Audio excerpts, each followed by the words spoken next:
ज्योतीच्या या जगदंबेच्या, तिला शैलपुत्री म्हणा, तिला ब्रह्मचरणी म्हणा, तिला चंद्रघटिका म्हणा, तिला कृष्मांडा म्हणा, तिला स्कंदमाता म्हणा, तिला कात्यायनी म्हणा, तिला कालरात्री म्हणा, तिला महागौरी म्हणा, तिला सिद्धदात्रीच म्हणा. फक्त चलायचं कुठे? अनादि अंबिका भगवती, अनादि अंबिका भगवती, अनादि अंबिका भगवती, अनादि अंबिका भगवती. परडी घेऊन हाती बोध, परडी घेऊन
बसला मित्रा घरात. काय काळ आहे, आपण फिरतो सगळे बाहेर.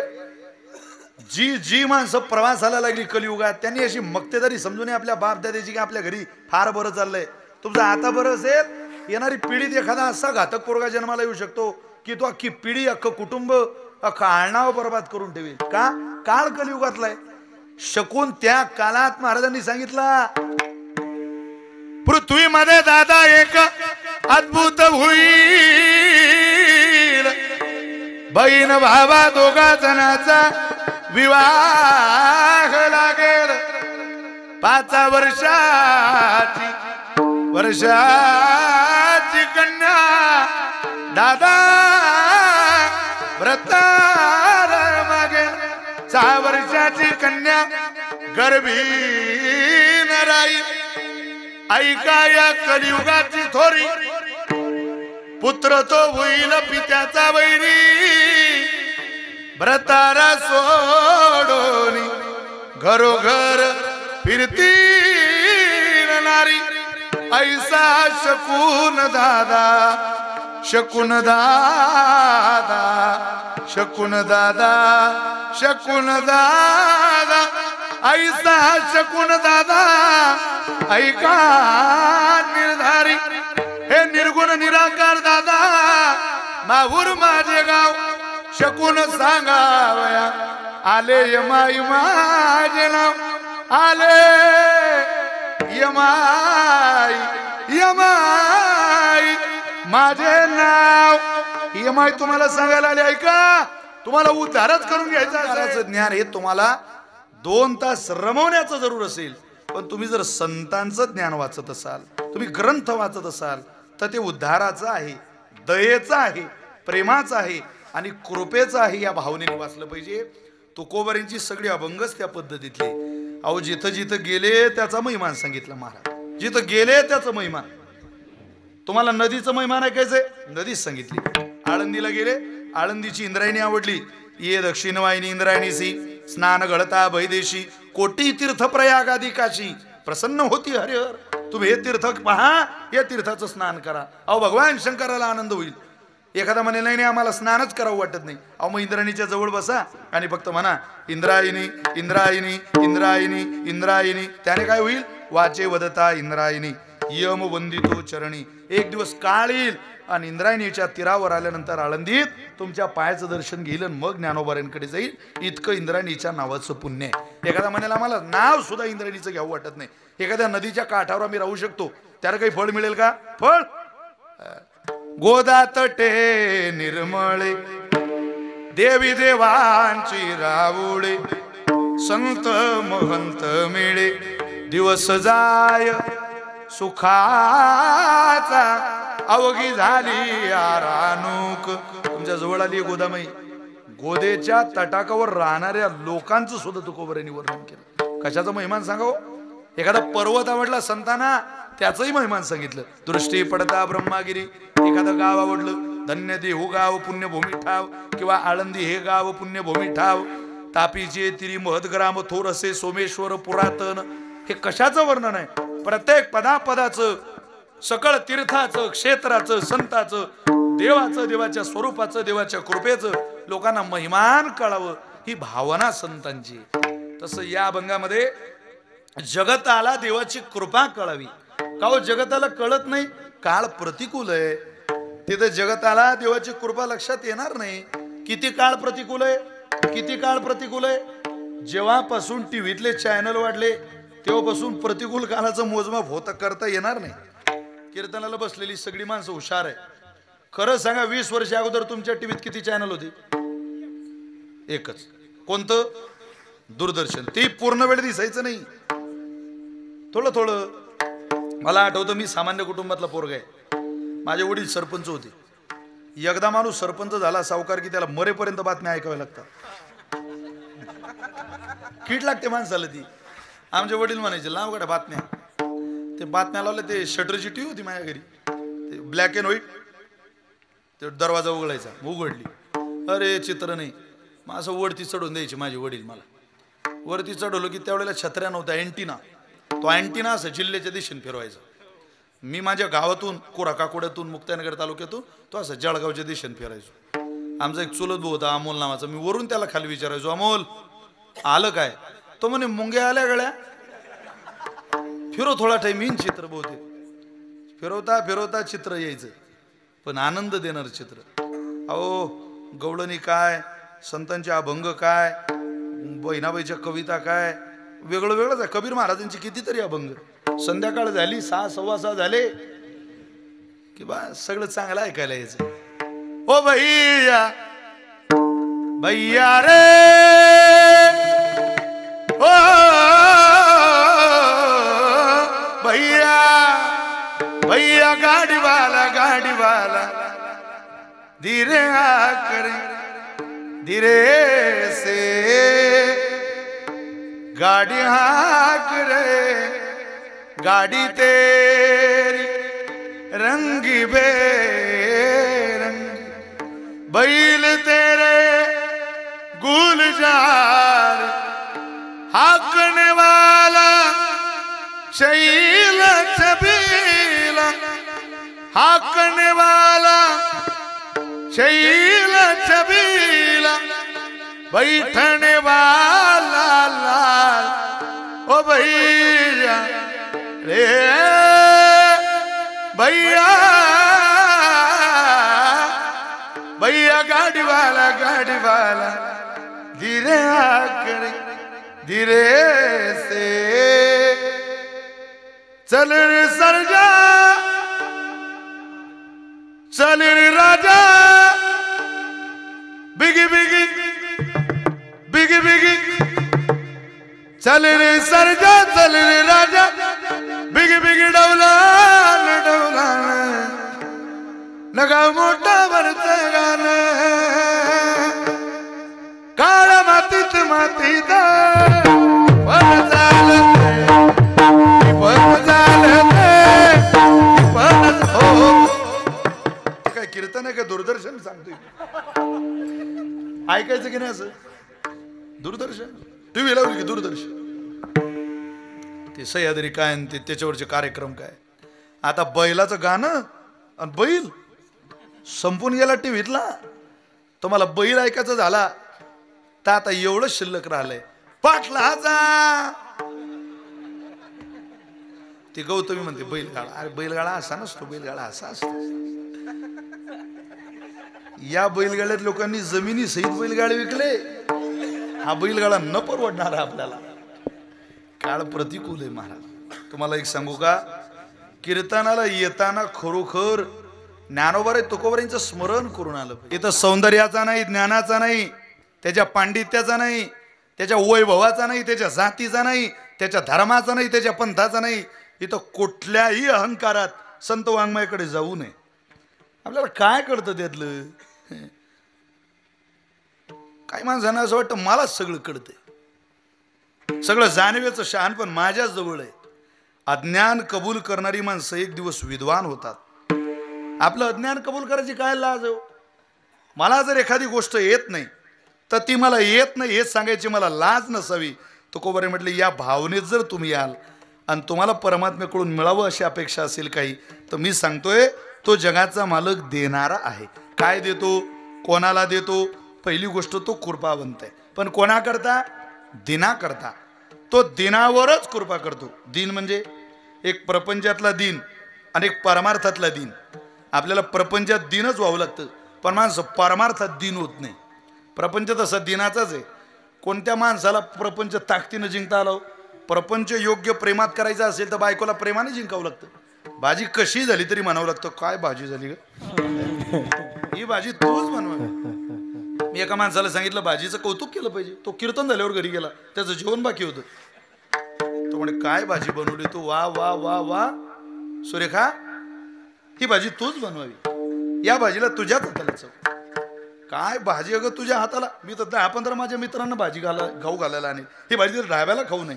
काही फेसबुक नाही, यूट्यूब नाही, इन्स्टा नाही, शेअर चॅट नाही, कुठं बघितली तू ही चव? वा वा वा तुझ्याच हाताला ही चव. ती बाई लाटणं घेऊन बाहेर आली. ते बाई म्हणे, दररोज मी भाजी बनवते, कधी चांगली झाली म्हटलं नाही. आणि आजच्याच दिवस शेजारणीच्या घरची भाजी आणली तर एवढी चांगली झाली. हा, भाजी चांगली झाली जरूर म्हणा, पण कधी म्हणावं त्याचा काळ वेळ काही ते आपल्याच घरीची आहे की नाही. ठीक आहे, तसं प्रपंचात माणसाला गरीबच व्हावं लागतं. दिनच किती दिन, तशी पुरुष जात ही दिनाचीच आहे, गरीबाचीच आहे. जेवढा पुरुष वर्ग बसलेला आहे प्रपंचात गरीबच व्हावं लागतं महाराज. बायकांना एवढे सण राहिलेले आहेत की आता माणूस जातीला सण सुद्धा शिल्लक नाही. पंचमीला कोण मिरवतं? तुम्हीच. संक्रांतीला कोण वाटतं वाण? तुम्हीच. नवरात्रीला 9 साड्या, भाऊबीज, रक्षाबंधन, माणसाला तेवढाच एक सण शिल्लक आहे. व आता बोंबलायला शिमग्याचा, बाकी काय माणसाच्या जातीला नाही. इतकी दयनीय अवस्था झाली पुरुष जातीची की सण सुद्धा राहिलेला नाही. प्रपंच हा मुळात गरिबीचा आहे. त्या प्रपंचातली गरिबी प्रपंच सुख देते, चला काही काळ का होईना पण समाधान देते, चांगल्या चांगल्यानं देते. दुःखामध्ये सुद्धा माणसाला प्रपंच सुखच मानावं लागतं गरीब होऊन. आता गेल्या धोंड्याच्या महिन्यात आमच्या गावच्या एका जावयानं सासऱ्याला फोन केला. तो म्हणे, सासरे बुवा, अहो माझ्या बोलण्याकडे लक्ष द्या झाला. तुमची पोरगी जी माझ्या घरी मी नांदायला आणली, कधी मला हसवत नाही, खेळवत नाही, काय रडवतो. एका दिवसातून 3-3, 4-4 टाईम मारते. काय फळ घातलं तुम्ही आमच्या पदरात? मी राव जेवण करायचं बंद केलं, फार मरायला आलो मी. तुम्ही जरा तुमच्या पोरीला समजवा. किती दिवस सांभाळायचं आम्ही कडू फळ? आता सासरा म्हणे, मरेपर्यंत सांभाळ भाऊ, त्या फळाचं झाड मी सांभाळून राहिलो, तू काय फळाचं कौतुक करतो? प्रपंच हा इंद्राचा असू द्या नाही तर उंदराचा असू द्या, तो गरिबीचाच आहे. 100 पैकी 100 गुण कोणाच्याच प्रपंचात कोणाला मिळत नाही. एका ठिकाणी 4 बाया बसल्या होत्या, त्यातली एक म्हणे, माझा नवरा घरीच येत नाही, फोन आला की निघाला, फोन आला की निघाला, फोन आला की निघाला. तिचा मालक पोलीस होता, ड्युटीज ब्युटी. त्यात एक दुसरी बाई बसलेली होती. ती म्हणजे, तुझा कधी कधी घरी तरी येतो, माझा तर सकाळी 9ला निघाला की रात्री 9लाच येतो. तिचा पुण्यात होता IT हबला कंपनीत. त्यात कैलासबाची बायको बसलेली होती. आता ते आमच्या वहिनीचा स्वभाव जरा कडक.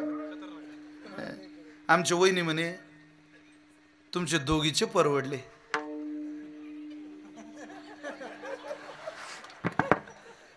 माझा तो गुढी पाडव्याला गेला की गुढी पाडवा होऊन, रामनवमी होऊन, हनुमान जयंतीलाच येतो नारळ घेऊन घरी, त्याशिवाय घरी सुद्धा येत नाही. त्यात एक चौथी बाई बसलेली होती. ते म्हणे, तुमचे तिघीचे घरी तरी येता. तिचा पेनारा होता. ते म्हणे, माझ्या नवऱ्याला मला शोधायला जावं लागतं.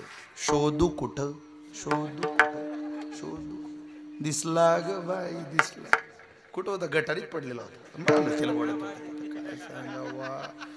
100 पैकी 100 गुण कोणाला भेटतात प्रपंचात? विनोद वजा करा.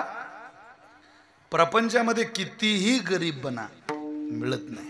इंद्रियाच्या दिनी आम्ही केलो नारायणी, दीन झालो. पण तुकोबऱ्यांची दिनाची वचनं बघा, मी तुम्हाला 2-4 दिनाची वचनं सांगतो बघा, किती सुंदर आहे. महाराज बोलतात, सोशीला होता सुरवास, बहुतांचा बहुत दिस, बहु कामे पुरविला सोस, आता उदास आपुल्या हाती दीन. आम्ही दीन झालो. काय केलं तुम्ही प्रपंचात? नाही केला करविला परोपकार, नाही दयाली पीडिता पर, करून येतो केला व्यापार, वाईला भार कुटुंबाचा, असंग संग घडले अन्याय, बहुत धर्म उपाय, नकळे हित करावे ते काय. आम्हाला हित कळत नव्हतं, आमचं भलं कशाने होईल, भलं कशाने होईल. मग आम्ही त्याला प्रार्थना केली. दीन शब्द एका नाटामध्ये. महाराज बोलतात, अगाय सावळ्यास गुना, गुणनिधी नाम नारायणा, आमुची परिसावी विज्ञापना, सांभाळी दीना पुलिया, हे सांभाळी हे दिना, हे अगा सावळ्या सगुना सांभाळी दिना पुलिया. आम्ही दीन झालो देवा. 7 दिवस झाले या रणजित बाबांनी इतका मोठा उत्सव आयोजित केला. आम्ही कीर्तन श्रवण केले, कथा ऐकली, हा सत्संग घडवला आम्हाला तुम्ही, हे भजन आमच्या कानावरती पडलं. आज असं वाटतं देवानं काहीतरी प्रसाद देऊन, प्रसाद असतो प्रसन्नता, आम्हाला जीवन प्रसन्न केलं पाहिजे. सर्व दुःखानाम प्रसादे सर्व दुःखानाम, सर्व दुःखानाम हानी, सगळ्या दुःखाची हानी केली पाहिजे.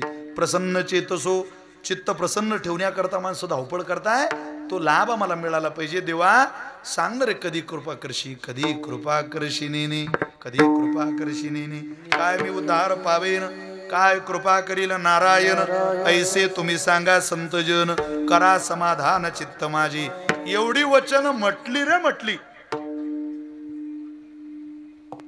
किवळकर आपण दिनाच्या यादीत बसतो, आणि एकदा दिनाच्या यादीत बसलो की त्याला द्यावं लागतं. कोणाला दिलं?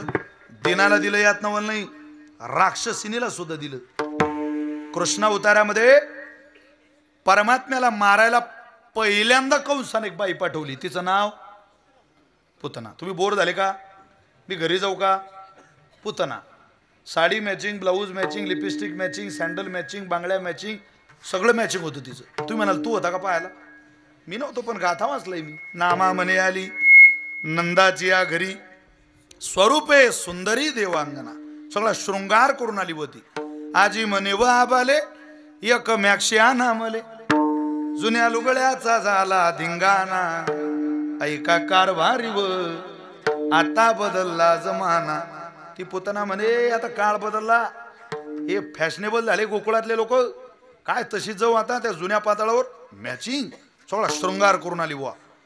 आणि शृंगार करून आल्यानंतर त्या गोकुळातल्या स्त्रियांनी तिला पाहिलं, तर भांबावून गेल्या. कोण बाई आली, कोण बाई आली. तशीच नंदवाड्यात आली. परमात्मा झोपलेला होता. यशोदेला म्हणते, यशोदे तुला बाळ झालं ना ग? हा झालं, आणि त्याला माझ्या मांडीवर दे. आता झोपलाय होतो, त्याची झोप पूर्ण झाली की मग तुमच्याकडे देते त्याला. नाही नाही, खूप लांबून आली मी, आणि त्याला माझ्याजवळ. तो खरंच झोपलाय, तो खरंच झोपलाय. एवढं वाक्य पूर्ण झालं आणि देवानं पाळण्यात रडायला सुरुवात केली. भगवान म्हटले, आई बवनीचं गिराईक काय असं परत पाठवू नको, घेऊन जा मला तिच्याकडे. यशोदा मैयानं परमात्म्याला काढलं आणि पुतणीच्या मांडीवर दिलं. ऐका ऐका, ती पुतना कशा करता आली होती दर्शनाला? मुके घ्यायला. विषय घेऊन या निजस्तना, पुतना घेऊ आली प्राणा, ती कृष्ण संगे जाना तै क्षणी उद्धरती. जी विषाची स्तनपाने मारवाली, विष भरून आली स्तनात. तिचा हेतू होता त्याच्या नरडीचा खोटच घेते म्हणे. कोण होती पुतना? ती काही नुसती कृष्ण अवतारातली राक्षसी नव्हती. ती वामन अवतारामध्ये राजा बली नावाचा जो राजा झाला, त्या राजा बलीची कन्या रत्नमाला. ती पुतना रत्नमाला होती. आणि रत्नमालेनं परमात्मा पाहला वामन रूपात. नीट ऐका, वामन रूपात जेव्हा परमात्मा पाहला त्यावेळेला तिला इतका आनंद झाला महाराज, इतका आनंद झाला की तिच्या अंतःकरणात भावना उत्पन्न झाली. कोणी मेखळा, कोणी छत्र, कोणी कमंडलू, कोणी आसन, ते सगळं वामनाचं रूप पाहिलं. कोळा कोळा भगवान पाहला. अकारण कारण करुणा वरुणालय भगवान वामन पाहून ती म्हणते, काय देखणं बालक आहे. असं बालक मला जर दिलं असतं तर मी त्याला माझ्या मांडीवर घेऊन स्तनपान करवलं असतं. असं कुठं म्हटली ती? फक्त मनातल्या मनात बरं का, बाहेर नाही. भगवंतानं ऐकलं. तुझी भावना आहे ना रत्नमाले, मला दूध पाजायची, काळजी करू नको, मी येतो तुझ्याकडून दूध प्यायला. पण आता ते शक्य नाही कृष्णावतारात. पुढं देवानं त्या राजा बलीला 3 पावलं भूमी मागितली, त्याने दानही दिली. 2 पावला देवानं त्रैलोक्य आटवलं. आणि मग त्या राजा बलीला विचारलं, बली सांग रे बाबा, कुठं पाऊल ठेवू तिसरं? तो म्हटलं, ठेवा माझ्या मस्तकावर. बली तो काय वेगळा आहेस का रे त्रिभुवनाच्या? लेका 2 पावलात तर त्रिभुवन आटलं आणि तू याच त्रिभुवनात राहतो, तुझ्या डोक्यावर कसं पाऊल ठेवू? तो म्हटला, देवा मी जे तुला दिलं ते दान आहे आणि मी स्वतः दाता आहे. दान आणि दाता या दोन्ही गोष्टी वेगळ्या मानाव्या लागतील. ठेव माझ्या मस्तकावर पाय. या बाबानं पाय उचलला आणि राजा बलीच्या मस्तकावर ठेवला. पोरगी हजर होती, रडायला लागली. राजा बलीचा मुलगा रडायला लागला. भक्त प्रल्हादजी हजर होते. ते म्हटले, अरे राम राम राम राम. ती रत्नमाला म्हणे, हा वरूनच दिसायला कोळ आहे, पण याचं अंतःकरण किती क्रूर आहे, किती निर्दयी आहे. माझ्या बापाच्या मस्तकावर पाय दिला. रडत होती, आवाज देत होती, थांबा थांबा थांबा.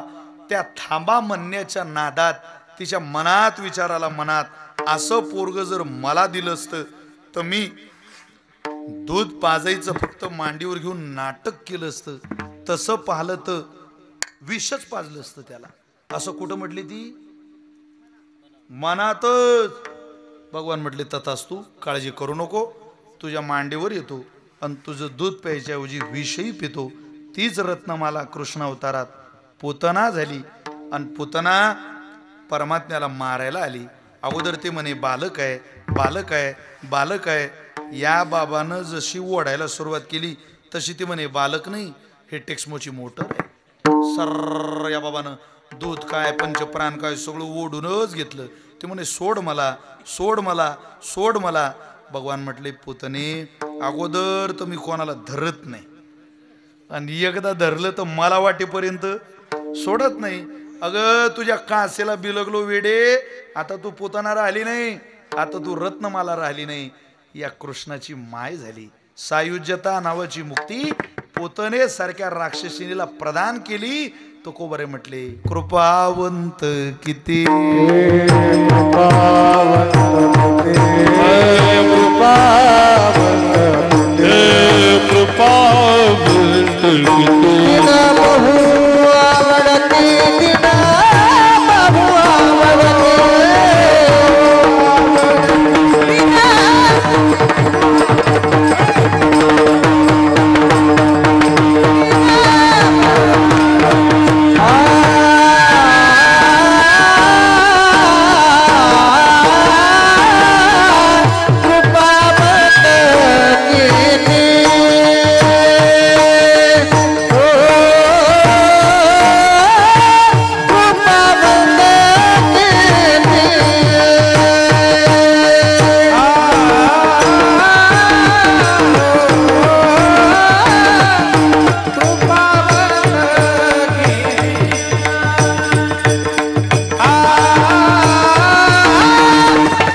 पावन